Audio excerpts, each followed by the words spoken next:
Welcome to Emerging Franchise Brands, the podcast that introduces you to the visionary founders of America's fastest growing franchise opportunities. We'll also hear from industry pros as they share insights on what it really takes to achieve the elusive milestone of 100 plus locations. I am your host, Frank Fumey, founder of I9 Sports, and my 20-year journey from inception to acquisition has given me a unique perspective on how to succeed in franchising. Join me as we welcome today's guest. Well, hello everyone, and welcome to Emerging Franchise Brands. On today's show, I have Katie Parker from the Singers Company. Katie, how are you? I'm great. I'm super excited to be here, Frank. Thanks for having me. Well, this is exciting. I know we did a little pre-call a few weeks ago, and as I learned about your journey in franchising, I was like, I got to have you on here sooner rather than later. You're probably the first founder that I talked to that actually started their company when they were in high school. Yes. So why don't you share with the audience a little bit about your journey? How did you start? What is Singers Company, and how did you start this in high school? What's this all about? Okay, buckle up. Here we go. Let's do this. Okay. Singers Company is a non-competitive performing group for young girls, like elementary age. We do dip into like the 3-year-olds, but that's optional for our franchisees. But anyway, and it's all about strengthening their confidence. So the tools we use are music and dance, and that's what you'll see the girls do is sing and dance. But what our directors and franchise owners are doing during the class time are just very specific in helping these girls feel strong and want to and be comfortable singing in front of hundreds of people and speaking in front of their friends. So that's Singers Company. How that started was growing up, I love musical dance theater. I sang and danced like my whole life. And my parents saw that like little talent and desire in me. And so they fueled that. And in my family, we had to earn money, our own tuition for college. So that's kind of what my parents did. My dad was an attorney, but he just felt it really strongly that we needed to kind of make our own way, which I'm so grateful for, because I think because of that is probably why I had the guts to do, what I'm doing now. But anyway, so I watched my older brothers and sisters. I come from a family of 7. I'm number 5.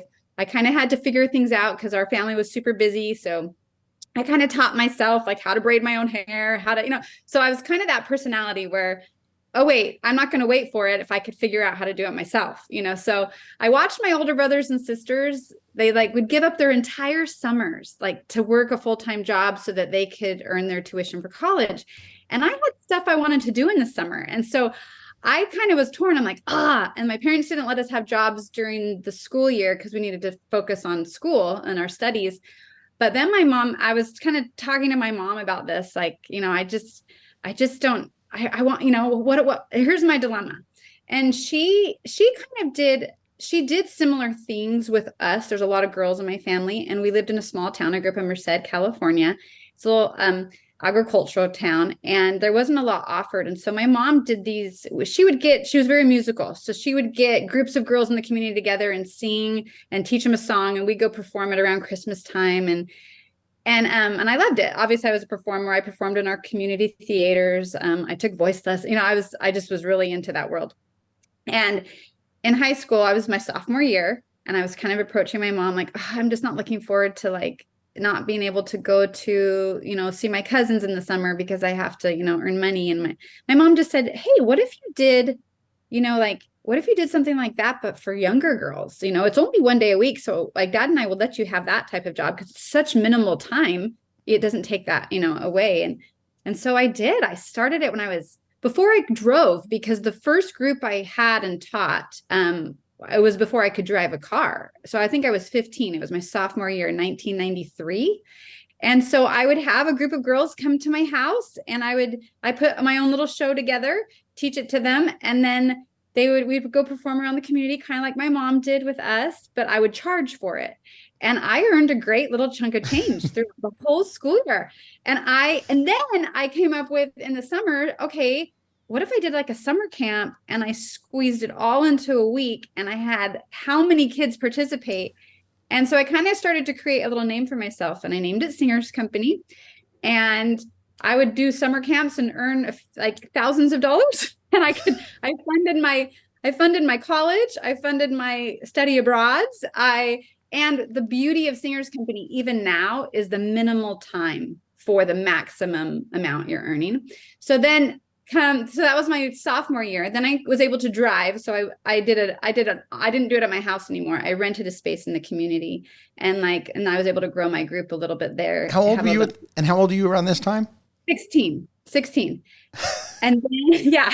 And then, so that was my junior and senior year. I was kind of, I rented a space and I ran it there. And then I went to college and I missed the girls. I missed working with the girls because I love the growth you see. And it was just so fulfilling what I was doing.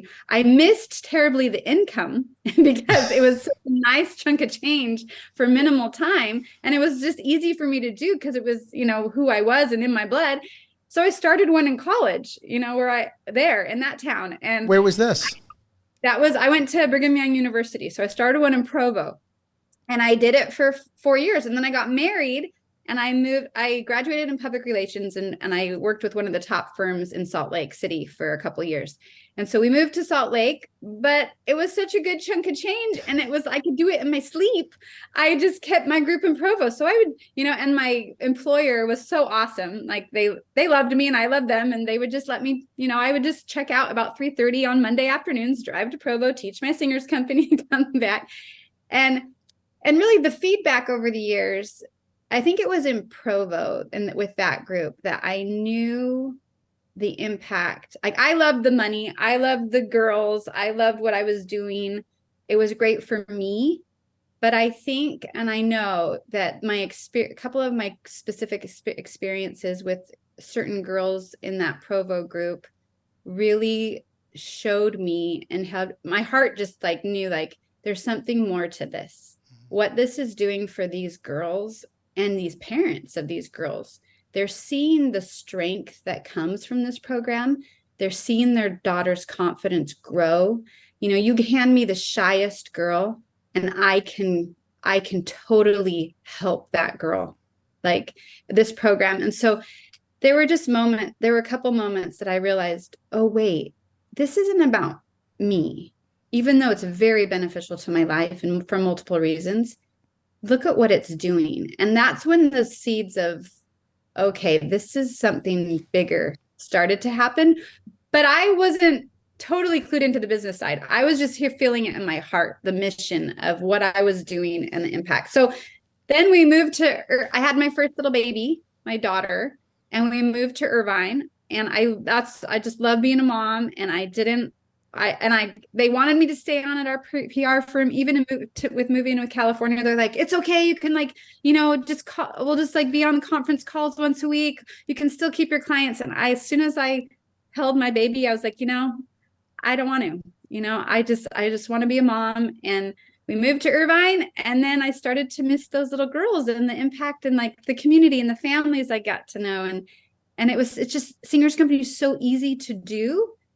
Especially for me, just because I'd done it for so long, obviously, that I just started another one in Irvine, and that one filled up so fast because it was just something that was needed, and it grew and grew. We were only there 2 years, and I couldn't grow fast enough, but I didn't want to grow anymore because I was growing my own little family.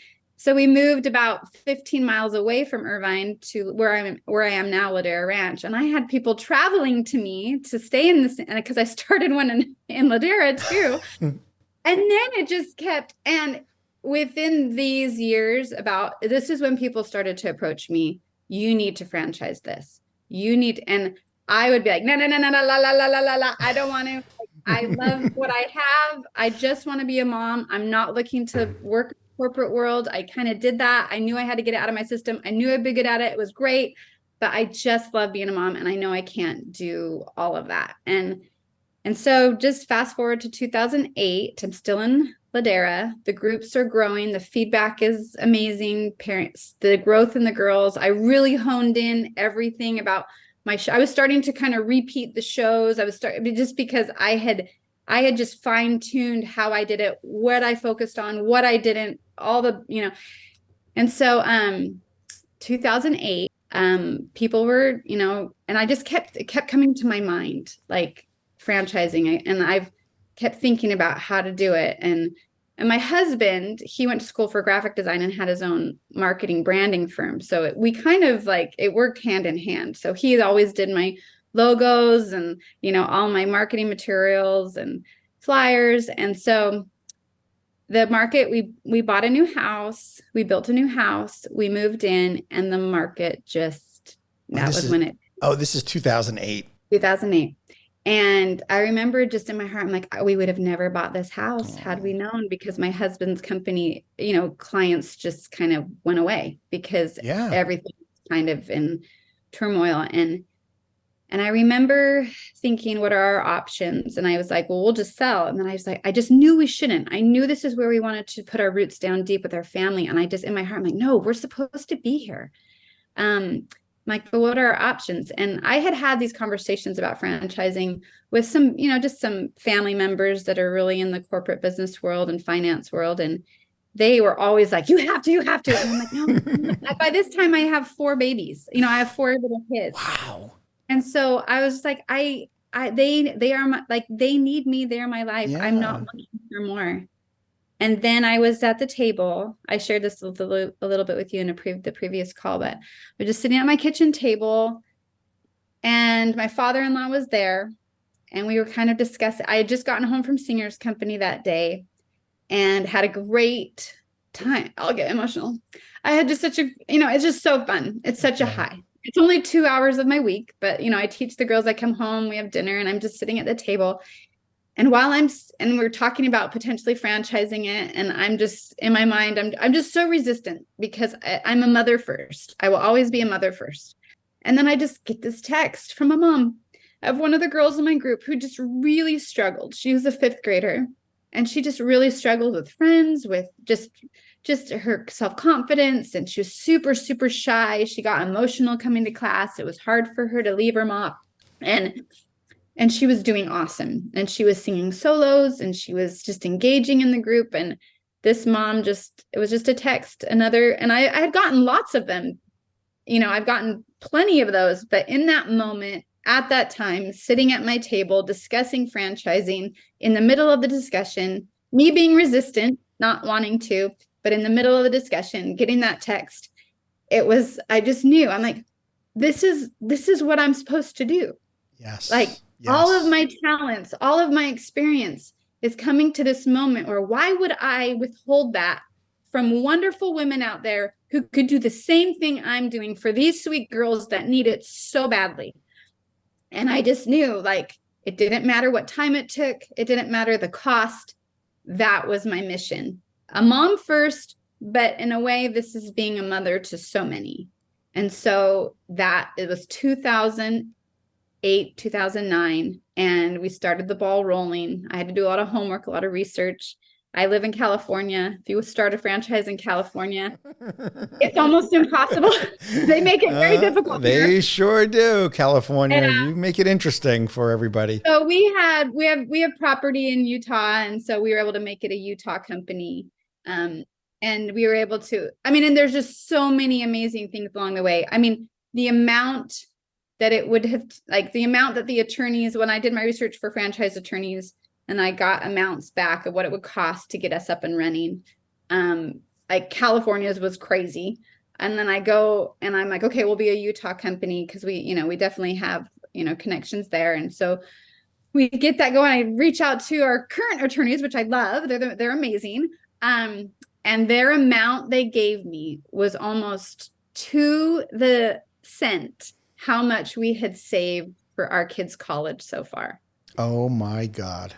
And that was just a little sign that I needed. Like, I have this, I can do this. We didn't end up having to use all of it, thank goodness, but I knew we could. And we took, and my dad, I love him dearly. He's not a risk taker. You go to people you love and know and trust, and you run the idea by him. And my dad was kind of like, don't do it. As soon as he was kind of like, he didn't say don't do it, because my dad would never do that. He wants us, but he was kind of like hinting. And I remember in my heart when he was hinting, I'm like, I already knew I was going to do it. Like, I knew I needed to do it. So we did it. 2011, June, we became an official franchise. And I think we sold 8 that first summer. Wow. And yeah. And I didn't know. My biggest thing was, I know that this system works, but how do I replicate myself? Yes, yes. That is the challenge for us because now you're in the franchising business. We're no longer in the music and dance business. Right. Right. So anyway, that is my story. It is completely from the heart. It is completely mission driven. There is nothing like this for women out there, for minimal time, maximum earning potential, but most importantly, maximum like influence for good on each little girl, each family, and your community. Like it's just amazing. It's just awesome. We love it. We live and breathe Pink's Singers Company's our game. That's amazing. And 62 franchises, 19 states later, here we are. I know. I know. It's crazy. It's my world now, so I'm just used to it. But Sure. when you help, I don't know, you help me reminisce about the past, and like it's Yeah. like, oh wow. Yeah. What a story. Yeah. Katie, we're kindred spirits in more ways than one here. You shared so many examples where I'm like, yep, checkbox, yep, that's me. And I made several notes, but there's one thing in particular that I wanted to point out, especially for the audience of folks that are looking to either A, buy a franchise, or B, become a franchisor themselves, is you and I are both living proof that you can follow your passion and make money. You know, that cliche of following your passion and the money will find you, it kind of got kicked on and beat up by a lot of people in the business world, saying that that's a lot of BS, that's nonsense. And you and I are living proof that you can follow your passion and you can make money doing that. Yes. Yes. Because here's the thing, you knew your why. You said this from like the opening, from what you opened with. You didn't talk about just music and dance. What did you say? You said we're in the confidence business, essentially. Yeah. You started with confidence. You do that through music and dance. And for those that are listening to this, understand that it's not what you do, right? It's why you do it. You knew your why. You knew you were in the confidence aspect of helping girls grow. Just You're totally right. Right? That's what we do with I9 Sports. Sports is just a vehicle. We help kids succeed in life through sports. That's just not our motto. That's just not our slogan that we trademarked, but it's what we believe and we do that through each week. There's a different value and a different sportsmanship value that we give and different sportsmanship award. And it's based on those different values that are age appropriate because we understood that we're really in the business of helping kids grow and gain that confidence. And what you and I both have in common in both of our businesses, that really the business we're ultimately in is we're creating memories that last a lifetime because you're changing people's lives, right? It's so true. And the more you talk, I'm like, we really are kindred spirits. Like we are both, our franchises both started for just helping these kids realize their strength and that they're needed in this world. That's like one of our mantras at Singers Company is I'll share my voice. And we have a theme song, I'll share my voice for good, and I'll make good choices along the way that bring strength. So yes. And my husband always says, he goes, Katie, you think about a child's life, they have one teacher a year and they can remember that teacher. And some of my girls, I have them every year for 7 years. Tons of families have stuck with us. He goes, do you realize the impact that you are going to be such a memory seared in their little hearts and minds because you were the teacher that was there for years. Right. And Singers Company was, and these little girls, we haven't even touched it because these girls are growing up. They are just barely becoming 21, 22, 23. Like I've got chills. I know. You have not even seen the impact that you've made on these girls yet. Just wait until these young girls become moms and entrepreneurs, and they're amazing. Yeah, they're amazing. And whatever our they do. Singers Company directors. I mean, of course, we have women out there that are just. I mean, that in fact, we're starting to get some Singers Company girls that will reach out and say, "Is there one by me? I have a little girl. I just had a little girl of my own. she's a baby, but I want her to do singer's company. Is there one by me? And sometimes we say yes, and sometimes we say no. You be thinking about it the next couple of years and see if it's a good thing for you.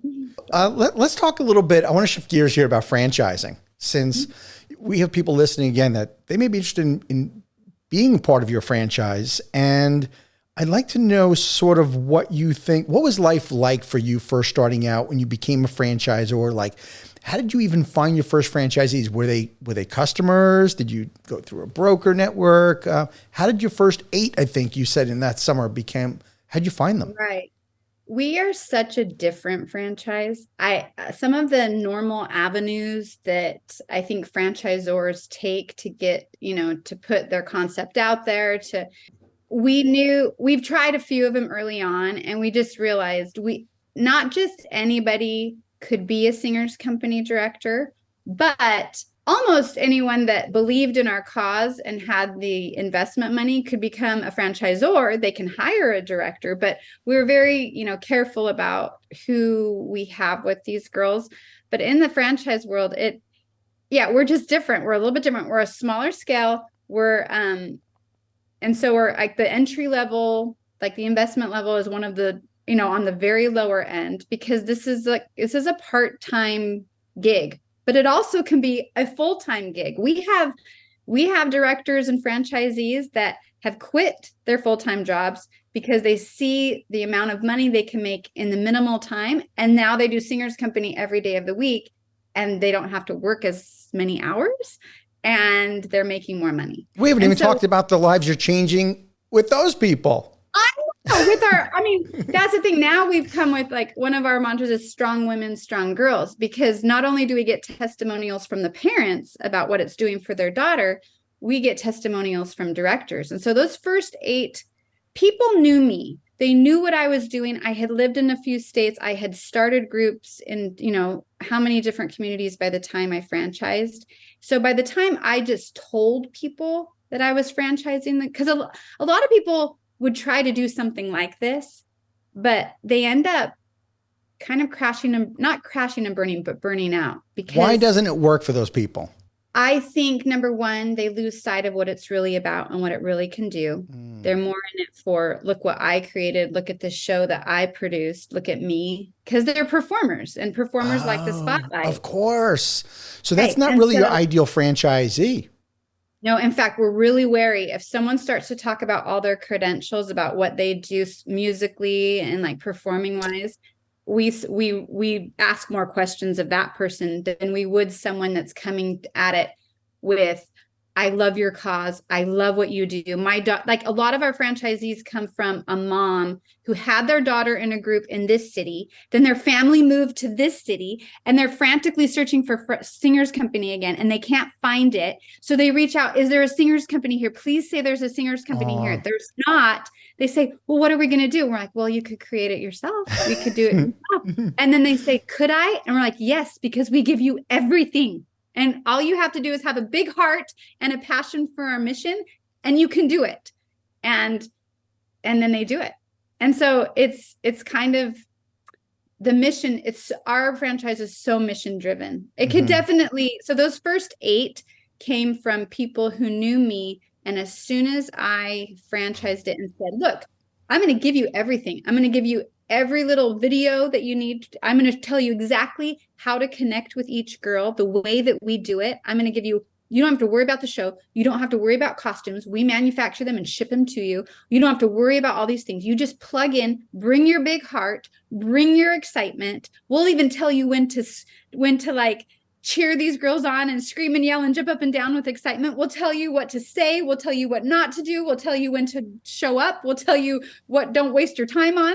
We'll tell you everything. All you have to do is, invest and plug in, and you're good to go. Katie, of course you're successful. I mean, come on here. I mean, there's not really a surprise. You realize that you really have done the McDonald's systematizing of music and dance here, is what it sounds like. But more than that, it's about really the passion and the mission. But the fact that you've taken the time to building in those systems and processes for people was critical, because we know that if somebody just has passion, if the passion for what they do, but they don't know how to do it, they could just also crash and burn, right? Because they're like, but I have a big heart. But it's more than that.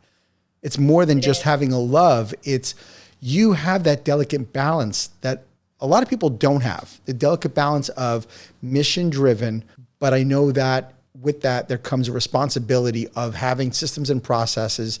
And these people who are franchisees of yours that are successful, they're successful because they do follow your system, right?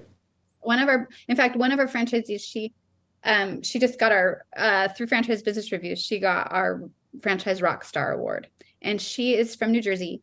And if you meet me, you'll be like, oh, she's so bubbly, she has so much energy. And I really do. And I really am. I've always been that way, I think, my whole life.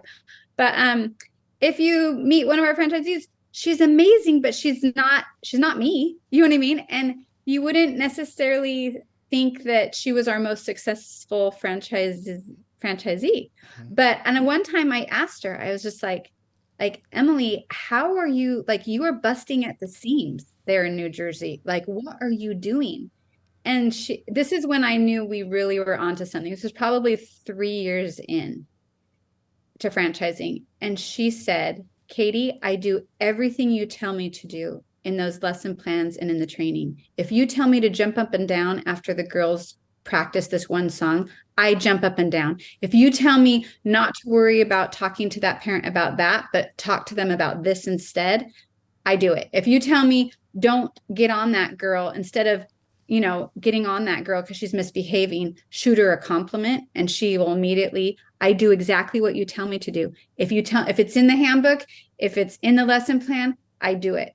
And that's when I was like, wow, this just is opening up a whole new world of, you don't have to be, have this type of personality to be a singers company director. You really just have to have the drive and a big heart and passion for what we're about, and want to be part of that big movement of something bigger. And what we give you will make you successful if you do it and follow it. Wow. So. That's amazing. You also touched on earlier that you realized that it wasn't about you. And there's so many entrepreneurs that don't get that. And I will be the first to admit that while I might have been the visionary founder and had the idea, the real magic of my company was the team around me. So let's talk about, because I know this is not just about you. Tell me about Singers Company. Tell me about the team. I want to hear what does it take to make the machine tick over there?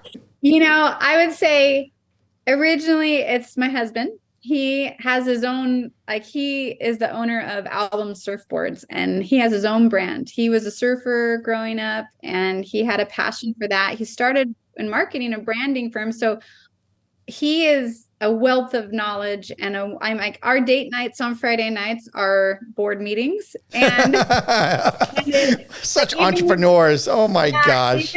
Even this morning, it's like, I'm feeling this way. And we just bump back and forth ideas. But really the visual of Singers Company, like that little girl, our little girl logo. I mean, I love the color pink. That's my favorite color. So of course, Singers Company is pink. But he did that. He did everything originally. Now we have other people because he's way too busy. So but I still go to him just, because he's seen it for our own girls. And this is a whole nother level, Frank. Watch this. Okay. So I have a daughter. It's going to blow you away. I have a daughter. She's 22. She is in the nursing program at BYU. Very hard to get into. She's going to be amazing. We're so proud of her, but she needed to earn money this summer. And she could work full time somewhere. So this is how like the blessing of Singers Company in a director's life, in a franchisee's life.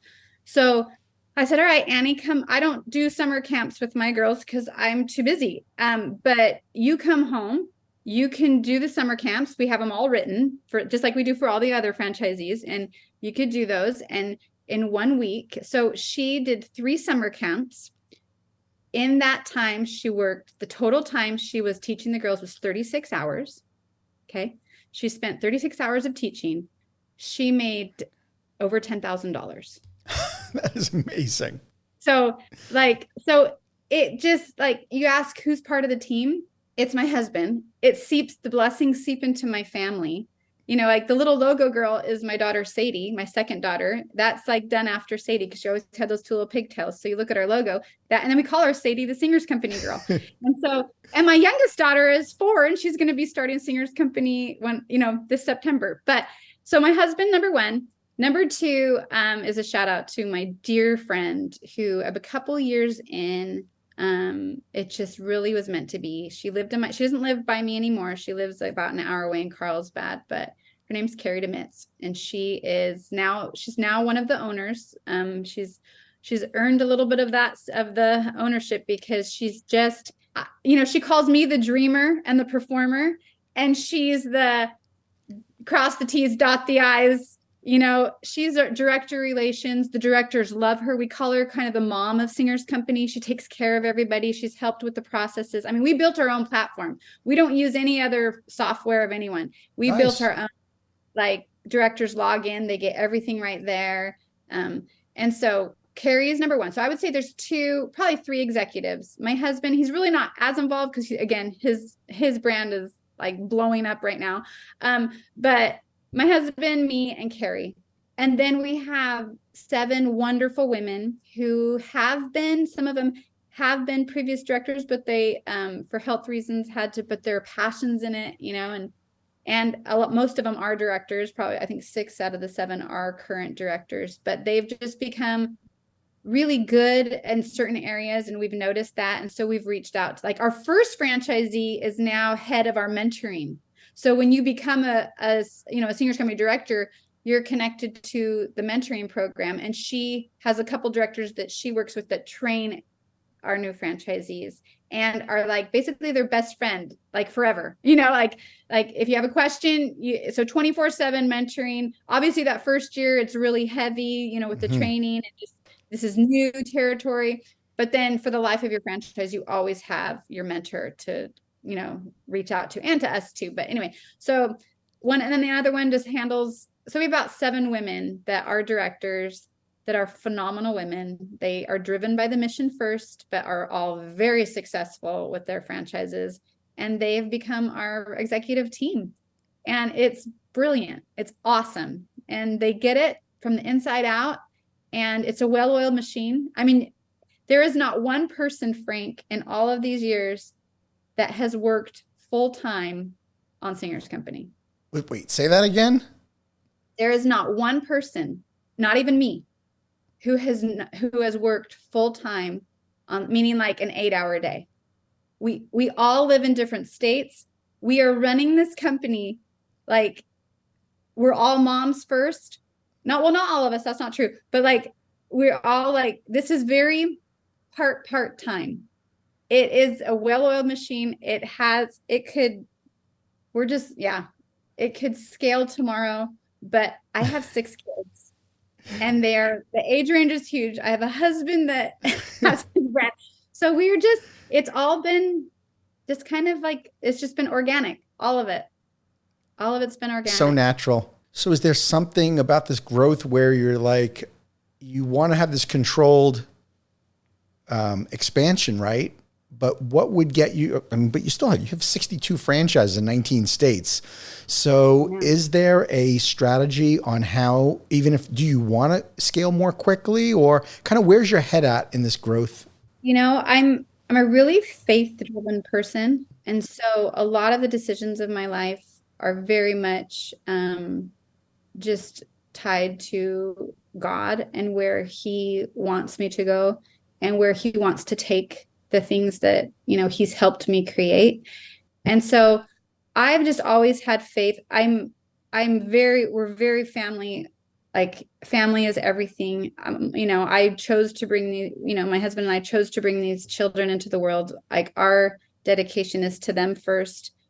So even my day, when I wake up in the morning, I wake up really early. I'm a mom first, which means I'm doing my mom duties first. I'm taking my time to, be in my scriptures and meditate. And then I'm doing a load of laundry. And then I'm making breakfast for my kids to get them out the door. And then I'm prepping for dinner. And then I go to work, and And that's what's worked, putting those priorities first. And so I just have faith that I know the potential of this. I mean, I've had people around me, I know it's huge.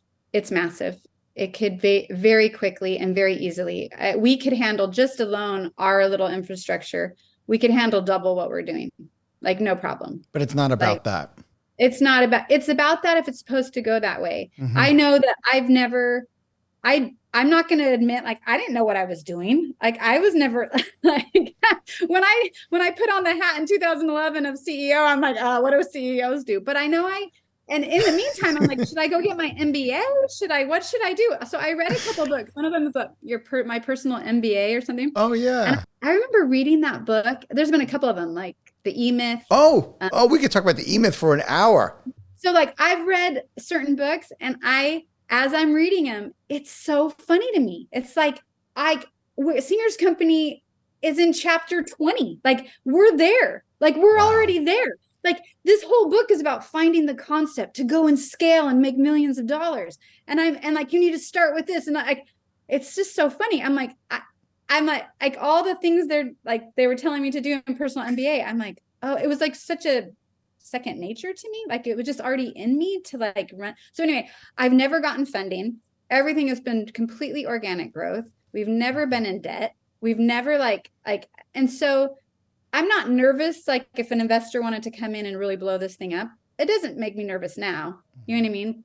But I'd want to make sure that the mission always stayed intact, that we never left that. And so that's what makes me a little nervous, is someone that sees the dollar signs, but can't, you know what I mean? And at the expense of, well, let's, cut costs here, let's cut costs here, or let's just do this faster. And it's like, no, you're going to miss the growing girl. Yeah. How would that make you feel because I would never let that happen. I think if I'm so open to anything, and I know that I would be led in the right direction if someone approached me and said, look, I love what you're doing. More girls need this now more than ever, which is true. Mm-hmm. We've just never put thousands and thousands of thousands and thousands of tens of thousands into marketing. We never have. It's kind of word of mouth. It's that mom moving away and reaching back out because she wants the program there. It's very mission driven. And I know there's a point that I'll probably have to step down as CEO sometime, and because it needs to get to more people. It needs to get past our country. It needs to, it could be a wonderful vehicle of teaching English to teaching English through song there's so many. I've had a couple of people approach me here and there about things, and I'm open to anything, but it is a well-oiled machine ready. Like when I see it and feel it, or when the opportunity comes, I just know that I'll know in my heart which opportunity to take or what to do. And just like I've been led up to this point. Mm-hmm. So, yeah. Well, we'll see. Yeah, we'll see. I love that you realize that having the heart and soul of the company is truly about making the difference in the girls' lives. And you don't get caught up in the, how much money can we possibly make? It's all happening organically. And if I could encourage anything here to you, it would be just continue to be you and continue to follow your vision and doing all the right things. And wherever the company will go, it's going to go, it's going to go, right? Yeah, I think our vision changes too as we get older. For my wife and I, we got to the point where we were in our late 40s and our kids were my daughter was off to college, mm-hmm. and my son was just finishing up high school. And I'll never forget, I turned to my wife and I was just like, all of our eggs are in the basket of our company. We had kept reinvesting in our business. And really, if you kind of looked at our portfolio, it was very, very lean. I mean, our IRA was pretty crummy, as a matter of fact, because we kept putting money back into our business. And I remember thinking, maybe we need to take some chips off the table, because we started thinking longer term and what life is going to look like for us. I think for everybody, it varies. Depends on not just where you are as an entrepreneur, but where you are in your life cycle too, as a family. Absolutely. And maybe this didn't work out for me based on the age of my kids, but maybe one of your kids are going to be the heir to the throne. They very well could be. I mean, they've lived and breathed it their whole life. Right. For me, it wasn't going to work that way because one, I knew my daughter was not going to be interested in running our company. And two, my son, who might have been, he was too young. Like our timeline was off, he was, and trust me, if my son did want to be part of the company, he would have started at the very bottom. He would have been working on the field. He would have started volunteer coaching. Like I had already had a plan, like, dude, you're going to start working on the field. You're going to be a site coordinator. You're going to be an hourly employee. I want you working with the kids on the field. Like I want you to know and he played. So he knew kind of like he was breathing, eating, drinking, sleeping the business. Yeah. But I think for every entrepreneur, we come to that realization one day. We're like, okay, what do I ultimately want for this company? And does that mean I need something more than me or not? You're just doing everything right. You just need to keep doing what you're doing. Oh, I don't know about that, but I feel like up until this point, I have absolutely 100% felt guided and led. I see the impact it makes. And it's really, I mean, we have a whole nother company that's come off of this. It's not a franchise. It's I Believe in Me. We had all these parents asking like, okay, these girls in elementary school, you're built like, they're so strong. They're learning how to share their voice. They like strong women, strong girls. But then we send them to middle school, like, please create something for that. And I knew it didn't need to be singing and dancing. So we have a whole beautiful program. It's called I Believe in Me. And these Singers Company girls can feed right into it.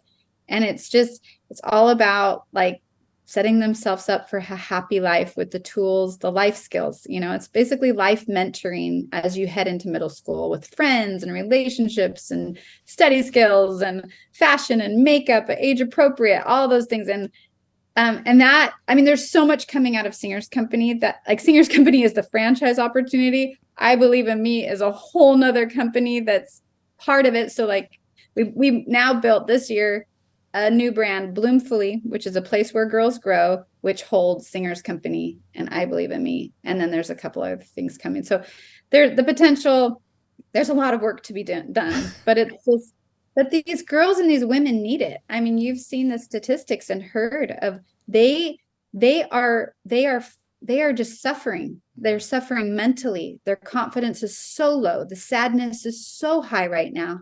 Like this world, this country, states, communities need Singers Company, and they need I Believe in Me more than ever. And it's that part, I think, is what weighs on my heart when you talk about how big is this, what's my vision?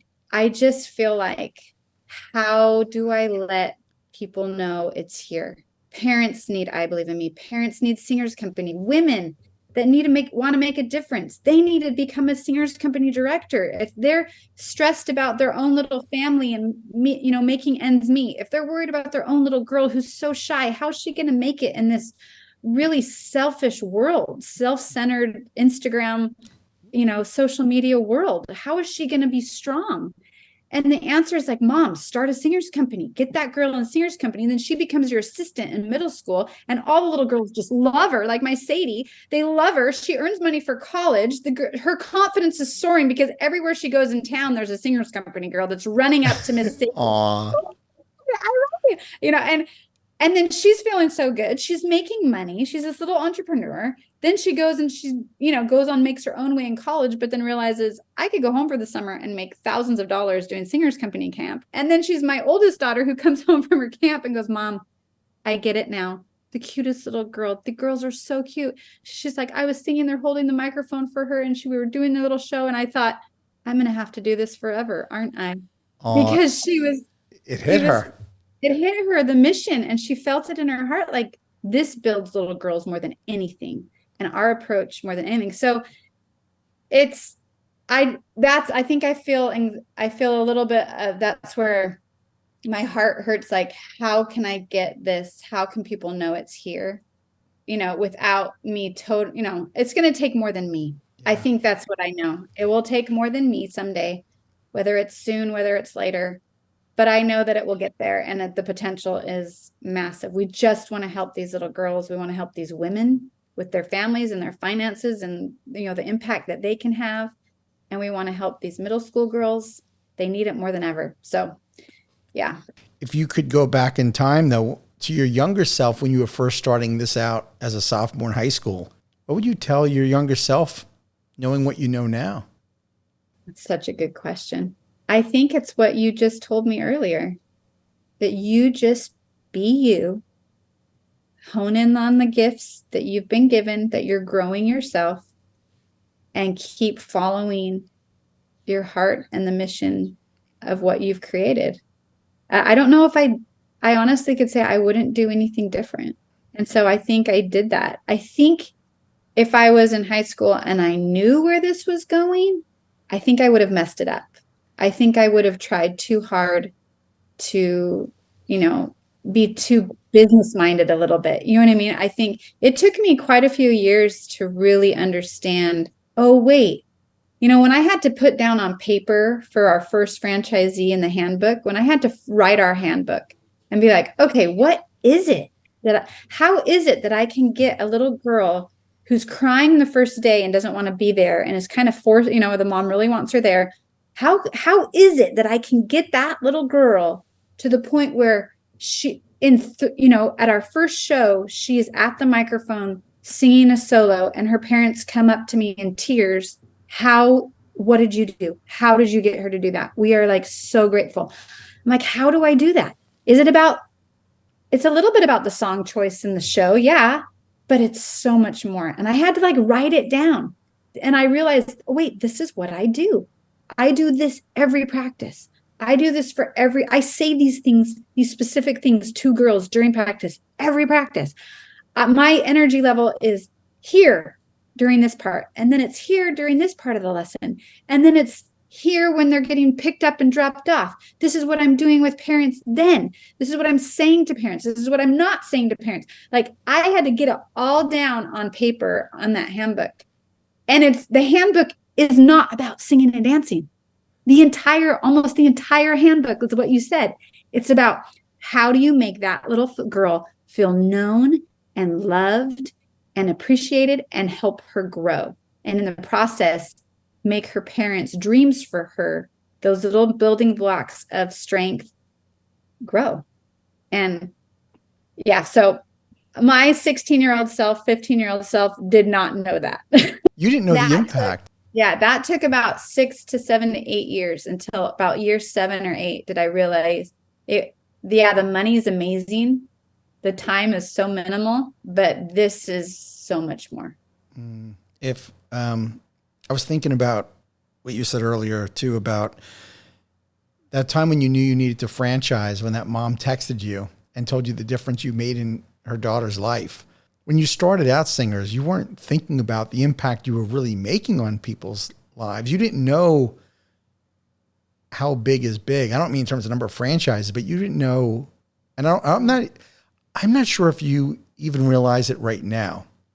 Maybe I don't, but I think, I started it for selfish reasons. Of course. I worked summer. I wanted to earn money. It was completely financially selfish, it happened. It's pretty crazy. It is. It's pretty. Okay. So I started my company, right? Because I love sports. I grew up a baseball fanatic. I love football, basketball, hockey, soccer, everything. I started my company selfishly like you did. I wanted to, because I like sports and it was fun. Yeah. And you know how you were saying you made that difference in that girl's life and it wasn't how you started. If I could just share with you real quick, I had an experience that I will never forget. And that was one of my franchisees. I had been franchising for about 5 years. And one of my franchisees in Florida was watching the news. And it was a mom with her son being interviewed. Her house had been burned up in a fire. And her son, little boy, had an I-9 Sports jersey on. And the franchisee, it wasn't his territory. He called the franchisee whose territory it was and was like, dude, one of your customers, their house, they lost everything in a fire. This franchisee called up the mom, found out who it was, and he said to her, I'm so sorry. So, we heard about the fire and everything, it's so sad. And he said to her, is there anything we can do to help you? And the mom said, we lost everything. And my son, the one thing he wanted was his sportsmanship medal that he got from I-9. And when I heard that story, I'll never forget, I went home. I heard that at the office. I went home, I told my family, and I broke down in tears because I realized, Katie, that what we did in our business had nothing to do with sports. This was a medal that cost what? $1.75, $2.25? I don't know. Less than $3. But it was the symbol of what that meant to it wasn't a participation medal. It was a medal this kid got because he exemplified this value. I'm not sure if it was, teamwork, collaboration, leadership, or what it was, but he was rewarded that day for what he did at the field. And he felt good about himself. Again, he was feeling confident. And it was the only thing he wanted out of his entire house from a fire. And I thought, from my stupid company that I did because of me liking sports, and I don't think people realize that. We don't, as adults, realize the difference we're really making in kids' lives if we put ourselves back in time from when we were kids, that you were impacted by that coach or that teacher. You, that teacher, have had the same girl for 7 years. You are a huge influence on this girl's life moving forward, on all these girls' lives. And I guess in some way I've maybe touched people's lives through sports, not just because I wanted to start a stupid flag football league. Because I liked football, man. There was nothing more to it. It wasn't so mission-based from the very beginning. I just liked sports, but it was more than that. I know. Well, it makes you realize, like you said, like you just said something where there is such a power in just an adult in a capacity of teaching, whatever it is, music and dance, sports. They have such a power and opportunity to lift and build. And I think so many organizations are falling short of that. And it's not about the child anymore. It's not about what's best. And we see it in our world more than ever. It's almost to a gross level where it has become not about the child. It is about adult selfishness. And I think what our world is missing and lacking and needing is I-9 and Singers Company for adults. The adults need to be involved in things like this, where they're guided into how to properly build up a child in ways that work, in ways that impact them and are the building blocks of strength for their little futures and their big futures. And I don't, the need, and we've seen it just in the way the parts of the world are going. I mean, I still love this. I love this world. It has so many wonderful things to offer. And one of my favorite song is What a Wonderful World, because that's kind of the outlook of life you got to have, you just have to have, because there's going to be horrible things all around you. Mm-hmm. But we've seen it just in the growth of our franchisees units in their groups, in the amount of girls wanting to be in Singers Company, parents seeking a good, safe place for their daughter to be taught and built up is increasing like crazy. Because some, depending on where you live, some schools aren't even, it's, you're worried about safety at schools for different reasons now. And that didn't used to be the case. Right. So now more than ever, we're just seeing, and that translates into dollars, but we don't really like to talk about the dollars, but it is what it is. It's like our franchisees are doing better than ever because we offer a program that is about this little girl, and it's about building her up. And it's so fun. It's so happy. And it's so safe. Mm-hmm. So you're providing value. Should be no, I hope anybody that's listening to this that's maybe even thinking of getting involved as a franchise owner of Singers Company, I want them to grasp the fact that there is nothing wrong with getting paid. That when you provide value, you need to be rewarded for providing value. And we're not doing something for free because we could be putting our time and energy into something else. But at the same time, you're doing it when you have the love, you have the passion, you're present. You shared earlier too, when you were talking about knowing exactly what to say to the girls from the time they're going to be performing to the time you're talking to the parents, when they're leaving, everything. What I was hearing you say was you were present. You didn't say the word, but what I heard was you were being present in every step of it. And I think that's probably one of many strengths of yours, is the ability to be in the present. Well, you're nice. Well, I do think it's important. Like I still run my own little franchise. I still teach girls every week because number one, because I love it. Mm-hmm. And I know the impact that I can make. Number two, they fuel me, but I think it's really important. Like, yes, I'm the CEO and I'm telling all these other people how to do it.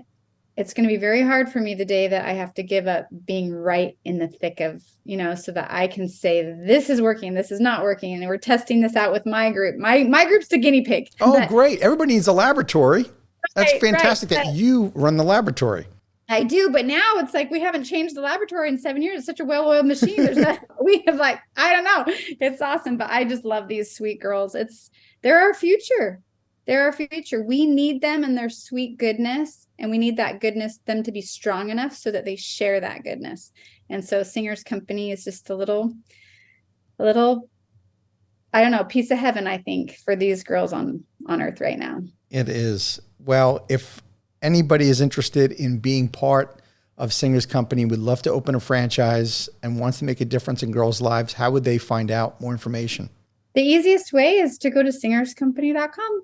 And right there's just, you'll be able to see kind of what we're all about, what it kind of looks like. And then there's a page to submit information and request more information and kind of a contact.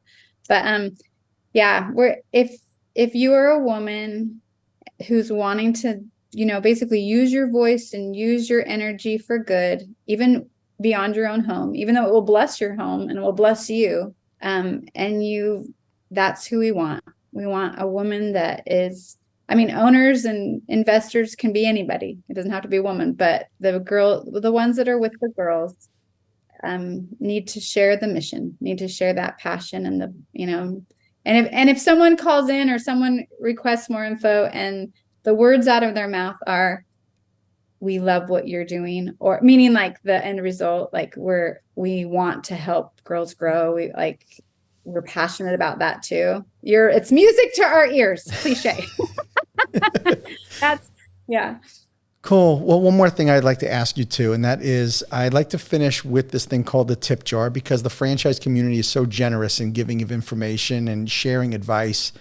And you've been so successful. You're kind of like you are an emerging franchise brand.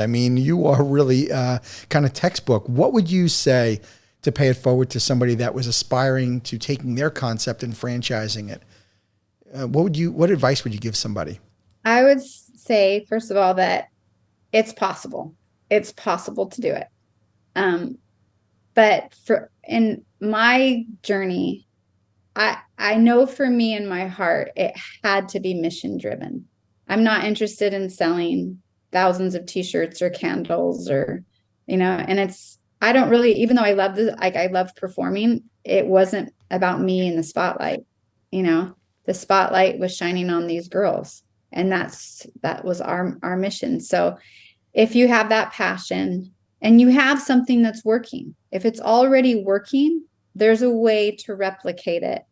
That was my biggest concern in franchising. Can I really tell? I remember when the money came in from that first franchisee, and our franchise is probably one of the lowest costs out there. Sure. What's the investment range?